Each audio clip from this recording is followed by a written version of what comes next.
Today, I wanted to talk about some of the things that we should stop saying to our kids. Why? Because these messages can often backfire. Many phrases parents use come from good intention, but they can unintentionally create shame, anxiety, dependence on approval, or emotional disconnection. The goal should never be perfection, it should be awareness. My name is Amanda Hill, and I am a licensed mental health therapist as well as a relationship and parenting expert. I help people by guiding them through some of the difficult life changes and challenges we face on a daily basis. The first thing I want to talk about is saying, because I said so. Why do parents say it? Typically, we're tired. We've said it a billion times already, so we're repeating ourselves, and we are looking for immediate compliance. So why does this backfire? What it does is it teaches a blind obedience rather than critical thinking. This doesn't help our kids understand values or consequences. It can create power struggles in the relationship as well. What you want to try instead is, I know you don't like this, but here's why I'm making this decision or why it's so important. That makes a huge difference. The second thing I hear parents say all the time is, you're fine. Why do we say that? It's because we really just want to reassure our kid and let them know that they're okay. We don't want our kid to worry, so we're trying to just tell them it's going to be okay. But this backfires because it invalidates their feeling in that moment. It teaches them not to trust their emotional experience, and it can make them less likely to share their emotions with you at later times. So what could you try instead?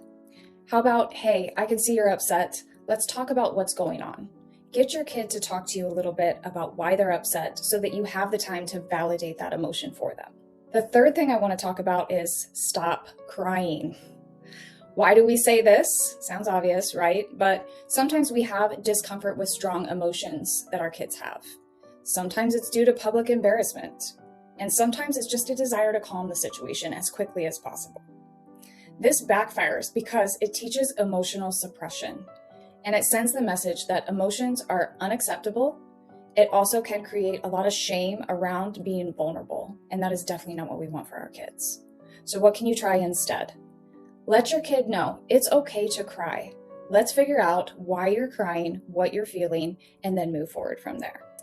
Number 4, you might wonder about this one, but good job.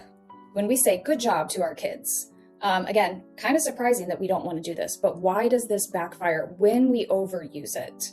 It's because it creates a form of dependence on external validation. So children actually start to begin performing for praise rather than personal satisfaction. What we want to try instead is to be more specific. You know what? You worked really hard on that. Or you must be really proud of yourself. These are more detailed and specific to your child. It shifts the focus to effort and internal pride as opposed to just a general umbrella statement of good job. Number 5, why can't you be more like your brother or sister? We definitely don't want to say that. Why this backfires? It does create some sibling resentment. It damages a child's self-esteem and it makes them feel like they're not accepted for who they are.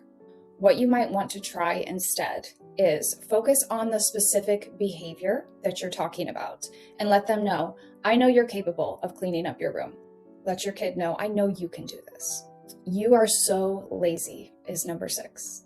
Why it backfires? Labels become identities. Children often live up to the labels that they are given. So the more you say something like that, the more the child actually starts to fulfill that self-fulfilling prophecy. What can we try instead? How about, I'm noticing you've been struggling with motivation lately. What's going on? Just state the issue for what you see and give your child a chance to share with you what the problem is. The next one, you make me so angry. This backfires because it places responsibility for my emotion as the parent onto the child. It then creates guilt and people-pleasing tendencies. We don't want our kids to feel and take on our emotions. What can you try instead? Let your child know, I'm feeling frustrated right now because of what happened. So you're claiming that feeling, but you're not telling your children, you make me angry. The parent owns the emotion while still addressing the behavior, and that's really what we want to work towards. Bottom line, being a parent is so hard. Many of us repeat phrases we heard growing up. This isn't about parent bashing. This is about recognizing that what felt normal in our childhood may not actually help our children thrive emotionally today. Just remember, your children don't need perfect worlds. They need a parent who's willing to learn, repair mistakes, and create emotional safety. One thoughtful change in language can strengthen a relationship for so many years to come. If you found this podcast to be helpful for you, or if you would like to share it with anybody else, please feel free to do so. Don't forget to like and subscribe, and stay tuned for future podcasts.